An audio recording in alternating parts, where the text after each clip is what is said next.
ರಂಗ, ಏನಪ್ಪ ಆಯಿತು ನಿನ್ನ ಲೀಲೆ? ಆ ಮಗು ನೋಡಿದ್ರೆ ಹೊಟ್ಟೆ ಉರಿಯುತ್ತೆ ಕಣೋ. ಹೇಗೆಲ್ಲ ಇರಬೇಕಾದ ಹುಡುಗಿ ಯಾವ ಪರಿಸ್ಥಿತಿಲಿದೆ? ಹೆತ್ತವರಿಬ್ಬರು ಶ್ರೀಮಂತಿಕೆಲ್ಲೇ ಬದುಕ್ತಿದ್ದಾರೆ, ಆದರೆ ಈ ಮಗು ಊಟಕ್ಕೋಸ್ಕರ ಬೇಡ್ಕೊಂಡು ತಿನ್ನೋ ಪರಿಸ್ಥಿತಿ ತಂದಿಟ್ಟಿಯಲ್ಲೋ. ಯಾಕೋ ರಂಗ? ಬಿಡು ಪಾರು, ಎಲ್ರಿಗೂ ನನ್ನಂಥ ಅದೃಷ್ಟ ಸಿಗಲ್ವಲ್ಲ. ಎಲ್ಲ ಶ್ರೀಮಂತಿಕೆ ಇದ್ರೂ ಬೀದಿ ಬಿಕಾರಿಗೋಸ್ಕರ ಬದುಕೋ ಅದೃಷ್ಟ ಯಾವ ಮಕ್ಕಳಿಗೂ ಸಿಗಲ್ಲ. ನಾನೊಂಥರ ಸ್ಪೆಷಲ್ ಅಲ್ವಾ?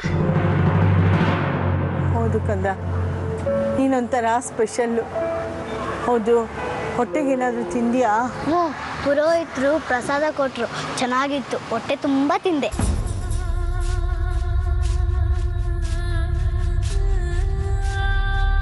ಪಾರು, ಏನಮ್ಮ? ನಿನ್ನ ಎತ್ತೋರಿಬ್ಬರು ಶ್ರೀಮಂತ ಒಂದಿಯಲ್ಲ, ನಮ್ಮಪ್ಪನ ಶ್ರೀಮಂತನ? ಅಪ್ಪ ಅಷ್ಟೊಂದು ಸೌಕಾರ ಆಗಿದ್ರು ಅಮ್ಮನ ಯಾಕೆ ಬಿಟ್ಟರು ಪಾರು? ಈಗ ನಮ್ಮಪ್ಪ ಎಲ್ಲಿದ್ದಾರೆ, ಏನು ಮಾಡ್ತಾ ಇದ್ದಾರೆ ಪಾರು? ಅದನ್ನೆಲ್ಲ ನೀನು ಕೇಳೋ ಹಾಗಿಲ್ಲ. ಏಕೆ? ಯಾಕೆಂದರೆ ನೀನು ಹುಟ್ಟಾಗಲೇ ಅವ್ನು ಸತ್ತೋದ. ನೆಟ್ಟಿಗೆ ಸುಳ್ಳು ಹೇಳೋಕ್ಕೂ ಬರಲ್ವಲ್ಲೇ ಪಾರು. ಈಗ ತಾನೇ ಇಬ್ರು ಶ್ರೀಮಂತಿಕೆಯಲ್ಲೇ ಬದುಕ್ತಾ ಇದ್ದಾರೆ ಅಂದೆ. ಹೇಳೆ ಪಾರು, ಅಪ್ಪ ಎಲ್ಲಿದ್ದಾರೆ, ಏನು ಮಾಡ್ತಾ ಇದ್ದಾರೆ, ಹೇಳೆ ಪಾರು. ಅಮ್ಮ, ನಾ ತಾಯಿ, ನಿನ್ನನ್ನು ಇಲ್ಲಿಗೆ ಸೇರಿಸೋಕೆ ನಾನು ಅರ್ಧ ಹೆಣ ಬಿದ್ದೋಗಿದೆ. ಇನ್ನೇನಾದರೂ ಅವ್ರು ಎಲ್ಲಿದ್ದಾರೆ, ಯಾರು ಎತ್ತ ಅಂತ ಕೇಳಿದ್ರೆ ನಮ್ಗೆ ಯಾರಿಗೂ ಉಳಿಗಾಲ ಇಲ್ಲ, ಅಷ್ಟೇ. ಹೋಗ್ಲಿ ಬಿಡು ಪಾರು, ನಾನೇನು ಬೇಕು ಅಂತ ಕೇಳಿಲ್ವಲ್ಲ. ನನ್ನನ್ನು ಆಶ್ರಮಕ್ಕೆ ಸೇರ್ಸೋಕ್ಕೆ ಅಷ್ಟೊಂದು ಕಷ್ಟಪಡ್ತಿದ್ಯಲ್ಲ, ಅದ್ರ ಬದಲು ನಮ್ಮ ಅಪ್ಪನ ಹತ್ರನೇ ನಾನು ಸೇರಿಸ್ಬಿಡು. ನಾನು ಖುಷಿಯಾಗಿರ್ತೀನಿ, ನೀನು ಸಂತೋಷವಾಗಿರ್ಬೋದು ಅಲ್ವಾ? ಸಂತೋಷನ? ಹಾಗೇನಾದರೂ ಮಾಡಿದ್ರೆ ಎಲ್ಲರ ನೆಮ್ಮದಿರೋ ಸರ್ವನಾಶ ಆಗೋಗುತ್ತೆ. ಯಾಕೆ? ಹೇಳದ್ನಲ್ಲ, ಇದ್ರ ಮೇಲೆ ನೀನೇನಾದರೂ ಒಂದು ಪ್ರಶ್ನೆ ಕೇಳಿದ್ರೆ ಯಾರಿಗೂ ಉಳಿಗಾಲ ಇಲ್ಲ ಅಂತ. ಸರಿ ಪಾರು, ನಾನು ಇನ್ನೇನು ಕೇಳಲ್ಲ. ಆಯ್ತು ಪುಟಿ, ನೀನೇನು ಹೊರಡು. ನಾವಿಬ್ರು ಜೊತೇಲಿರೋದನ್ನ ಕಮಿಟಿಯವ್ರು ನೋಡಿದ್ರೆ ನನ್ನ ಜೊತೆಲೇ ನಿನ್ನೂ ಕಳಿಸ್ಬಿಡ್ತಾರೆ. ಹೋಗಮ್ಮ.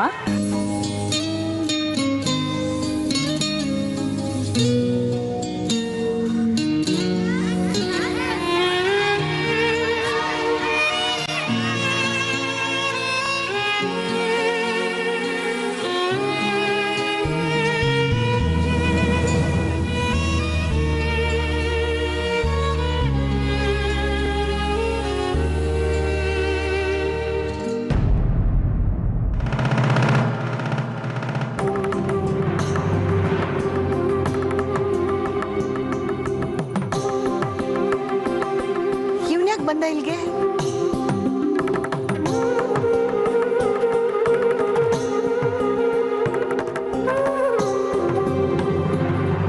ಮಾಡ್ತಿರೋ ಹರಕೆ ಹೆಸರು ಏನು ಅಂತಾನೆ ಗೊತ್ತಿಲ್ಲ.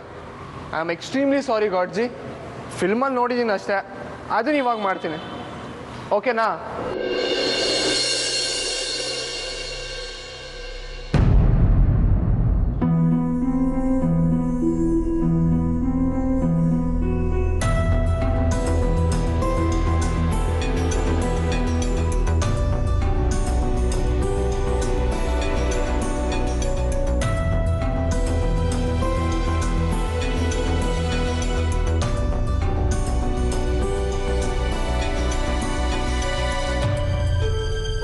ಏನಮ್ಮ, ಚೆನ್ನಾಗಿದ್ದೀರಾ? ನಿಮ್ಮ ಹುಡುಗಿನ ಮಾತಾಡಿಸ್ದೆ. ಏನೋ ನಿಮ್ಮ ದಯೆಯಿಂದ 2 ಹೊತ್ತು ಊಟ ಮಾಡ್ತಾ ಇದೆ. ಅಯ್ಯೋ ಅಯ್ಯೋ ಅಯ್ಯೋ, ನಮ್ಮ ದಯೆ ಏನಮ್ಮ ಬಂತು, ಎಲ್ಲ ಸ್ವಾಮಿ ದಯೆ. ಆ ಹುಡುಗ ಯಾಕೆ ಆ ರೀತಿ ನಮಸ್ಕಾರ ಮಾಡ್ತಾ ಇದ್ದಾನೆ? ಅಯ್ಯೋ, ಅವನ ಕತೆ ಏನು ಹೇಳ್ತೀರಾ? ದಿನಕ್ಕೊಂದು ವ್ರತ ಮಾಡ್ತಾ ಇದ್ದಾನೆ. ವ್ರತನ? ಏನ್ ವ್ರತ? ಈ ಶ್ರೀರಾಮಚಂದ್ರ ಸೀತೆ ಬೇಕು ಅಂತ ಚಡಪಡಿಸ್ತಾ ಇದ್ದ. ಆ ಇವನು ಹೆಂಡತಿ ಸಿಗ್ಲಿ ಅಂತ ಒದ್ದಾಡ್ತಾ ಇದ್ದಾನೆ. ಪಾಪದ ಹುಡುಗ, ಚಿನ್ನದಂತ ಮನಸ್ಸು. ಹೆಂಡತಿ ಏನೋ ಕೋಪ ಮಾಡ್ಕೊಂಡು ಹೋಗಿದ್ದಾಳಂತೆ, ಬೇಗ ಬರ್ಲಿ ಅಂತ ದಿನಕ್ಕೊಂದು ಹರಕೆ ಸಲ್ಲಿಸ್ತಾ ಇದ್ದಾನೆ. ನನ್ನ ಸೀನಿಯರ್ನ ಬೇಗ ಕೊಡ್ಸಪ್ಪ ಅಂತ ಆ ದೇವ್ರ ಹತ್ರ ದಿನ ಅಂಗ್ಲಾಚ್ಕೋತಾ ಇದ್ದಾನೆ.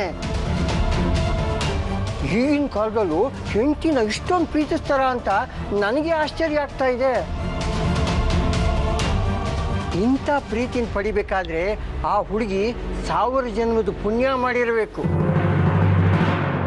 ಈ ಹುಡುಗ ಕಷ್ಟಪಡೋದನ್ನ ನೋಡಿ ನಾನು ಆ ದೇವ್ರ ಹತ್ರ ದಿನಾ ಬೇಡ್ಕೋತಾ ಇದ್ದೀನಿ, ಆ ಹುಡುಗಿಗೆ ಒಳ್ಳೆ ಬುದ್ಧಿ ಕೊಟ್ಟು ಗಂಡ ಹೆಂಡತಿ ಸೇರೋ ಹಾಗೆ ಮಾಡಪ್ಪ ಅಂತ.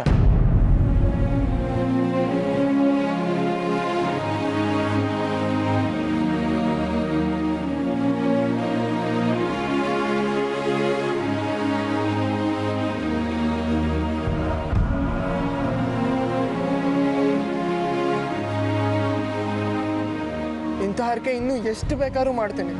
ಪ್ಲೀಸ್ ನನ್ನ ಸೀನಿಯರ್ಗೆ ನನ್ನ ಪ್ರೀತಿನ ಅರ್ಥ ಮಾಡ್ಸಪ್ಪ. ನನ್ನ ಲೈಫಲ್ಲಿ ಇನ್ನೇನು ಕೇಳಲ್ಲ. Please please please. ಅಯ್ಯೋ ರಂಗ, ನಮ್ಮ ಶಾಲಿನಿ ಮೇಲೆ ಇಷ್ಟೊಂದು ಪ್ರೀತಿ ಇಟ್ಕೊಂಡಿದ್ದಾನ ಇವನು. ಇಷ್ಟೆಲ್ಲ ಪ್ರೀತಿ ಇದ್ಮೇಲೂ ಹಿಂಗೆ ಯಾಕೆ ಮಾಡ್ದೆ ತಂದೆ?